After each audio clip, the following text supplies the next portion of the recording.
Iklim Komunikasi Organisasi. Halo, saya Naftaliani Cahaya Solin. Teman-teman pernah nggak sih berada di iklim komunikasi organisasi atau mengalami situasi tersebut?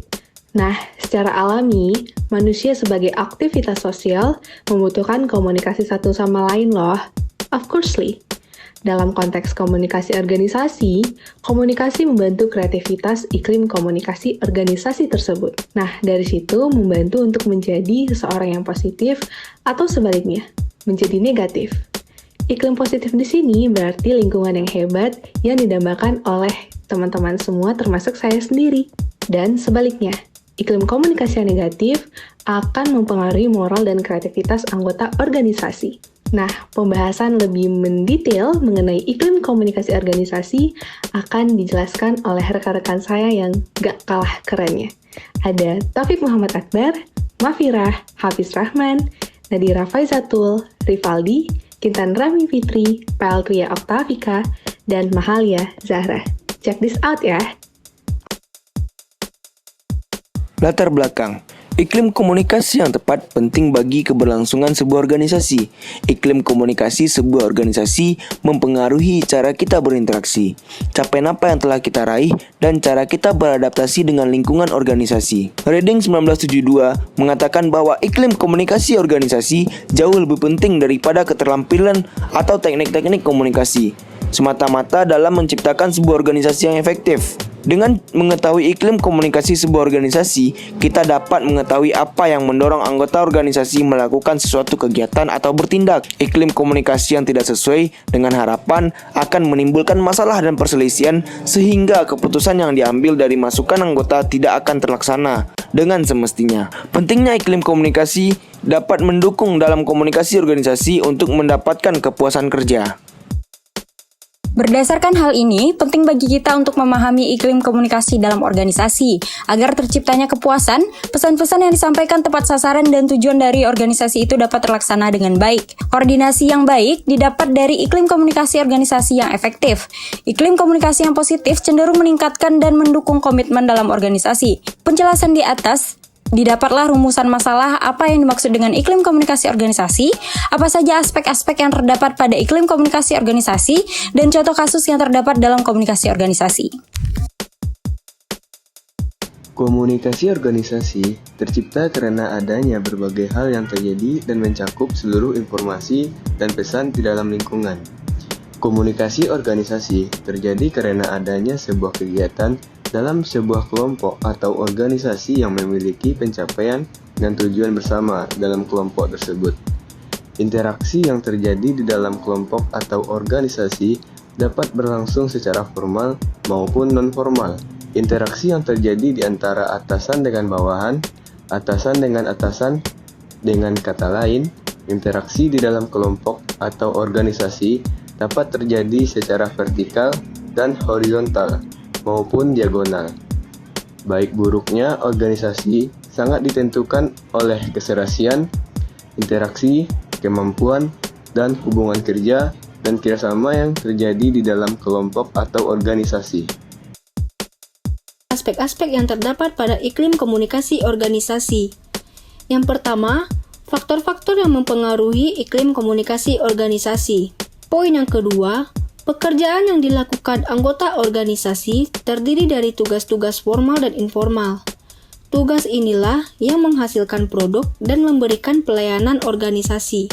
Dan yang terakhir, pedoman organisasi adalah serangkaian pernyataan yang mempengaruhi, mengendalikan, dan memberi arahan bagi anggota organisasi dalam mengambil keputusan dan tindakan. Dengan keterikatannya dengan organisasi-organisasi informal itu, karyawan menikmati reward dari keanggotaannya dalam organisasi formal.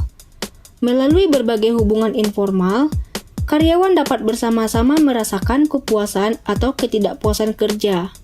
Jadi, organisasi informal memberikan insentif tambahan sehingga kepuasan terhadap organisasi formal menjadi bertambah besar dan sehingga pengaruhnya terhadap keberhasilan organisasi juga meningkat.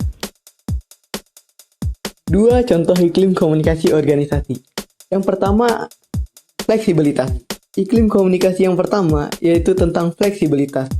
Arus dan dinamika informasi yang ada dalam suatu perusahaan harus dipandang sebagai sesuatu yang fleksibel. Berikutnya, tanggung jawab. Iklim komunikasi selanjutnya adalah iklim komunikasi yang bertanggung jawab, yang artinya setiap pesan dan informasi yang ada dalam organisasi tersebut harus bisa dipertanggungjawabkan dengan baik. Berikutnya, standar. Komunikasi juga memiliki standar-standar tersendiri. Dilihat dari dimensi ini, kita bisa melihat contoh bagaimana sebuah perusahaan menetapkan SOP terkait dengan proses interaksi antar karyawannya. Berikutnya, penghargaan. Pengakuan akan kinerja seseorang akan memiliki manfaat positif dalam keberlangsungan bisnis perusahaan ataupun pengembangan organisasi. Berikutnya, kejelasan. Komunikasi yang jelas akan memberikan suatu persepsi untuk mencapai tujuan yang sama. Simpang siurnya informasi harus dihindari supaya iklim ini bisa tercipta.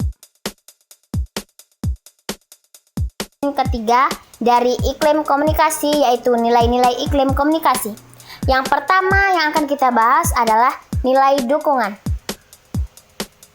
Yang artinya, bawahan memandang hubungan komunikasi dan interaksinya dengan atasan mencerminkan nilai saling dukung. Misalnya dalam organisasi, rasa saling menghormati para staf dan atasan melalui tindakan tegur sapa ketika saling bertemu, menumbuhkan perasaan bersemangat pada diri karyawan jika atasan memuji kinerja mereka.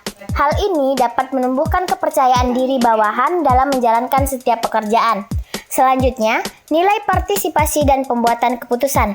Para karyawan di semua tingkat dalam organisasi harus diajak berkomunikasi dan berkonsultasi mengenai masalah yang sedang dihadapi dalam semua wilayah kebijakan organisasi yang relevan dengan kedudukan mereka.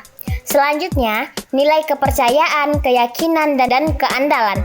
Setiap anggota organisasi di semua tingkat harus berusaha keras untuk mengembangkan dan mempertahankan hubungan yang di dalamnya terdapat nilai-nilai kepercayaan, keyakinan, dan keandalan yang didukung oleh pernyataan dan tindakan. Selanjutnya, keterbukaan.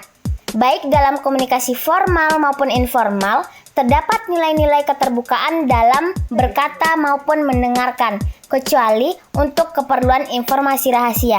Anggota organisasi harus relatif mudah memperoleh informasi yang berhubungan langsung dengan tugas mereka saat itu. Yang terakhir adalah nilai tujuan kinerja tinggi. Anggota organisasi harus menunjukkan suatu komitmen terhadap tujuan-tujuan berkinerja tinggi, produktivitas tinggi, kualitas tinggi, biaya rendah. Demikian pula menunjukkan perhatian besar pada anggota organisasi lainnya. C. Contoh kasus yang terdapat dalam komunikasi organisasi. 1. Organisasi UKPM Galang. Organisasi ini merupakan salah satu dari organisasi di kampus Universitas Dharma Andalas atau UNIDA. Organisasi ini bergerak di bidang penyampaian informasi dan berorientasi pada profesi kejurnalistikan. Namun, organisasi ini sempat berhenti pada tahun 2006 dan kembali beraktivitas di tahun 2009 dan masih aktif sampai saat ini, yang sekarang dikenal dengan Angkatan Proklamator. 2. Komunitas Childhood Cancer Care. Kegiatan-kegiatan yang diadakan oleh komunitas 3C merupakan kegiatan penggalangan dana yang mana hasilnya akan disumbangkan seluruhnya untuk keperluan anak-anak penyandang kanker. Run for Hope memiliki tujuan utama untuk menggalang dana agar komunitas 3C ini dapat membantu meringankan beban anak-anak penyandang kanker, baik bantuan secara materi maupun non-materi. Bagian terakhir yaitu penutup. Yang pertama, kesimpulan. Iklim komunikasi organisasi dibentuk melalui interaksi antara anggota-anggota organisasi. Iklim bukanlah sifat seorang individu, tetapi sifat yang dibentuk, dimiliki, dan dipelihara oleh para anggota organisasi. Iklim suatu organisasi diungkapkan melalui isi pesan dan bentuk-bentuk simbolik yang dipergunakan dalam interaksi. Bagian kedua, saran. Untuk membangun iklim komunikasi pada sebuah organisasi, maka harus membentuk interaksi antar satu sama lain terlebih dahulu. Diawali pendekatan antar anggota dalam menumbuhkan chemistry Bila iklim komunikasi terjaga, maka aliran informasi berjalan lancar sehingga membentuk iklim organisasi yang berkembang sesuai dengan misi organisasi agar terciptanya suatu koordinasi yang baik dan jangka panjang dalam menjalankan kewajiban tersebut. Sekian pemaparan dari kelompok kami. Terima kasih kepada Ibu Anissa yang telah menjadi dosen pengampu pada mata kuliah kami ini. Dan terima kasih pada teman-teman yang telah menyaksikan pemaparan materi dari kami. Terima kasih. Assalamualaikum warahmatullahi wabarakatuh.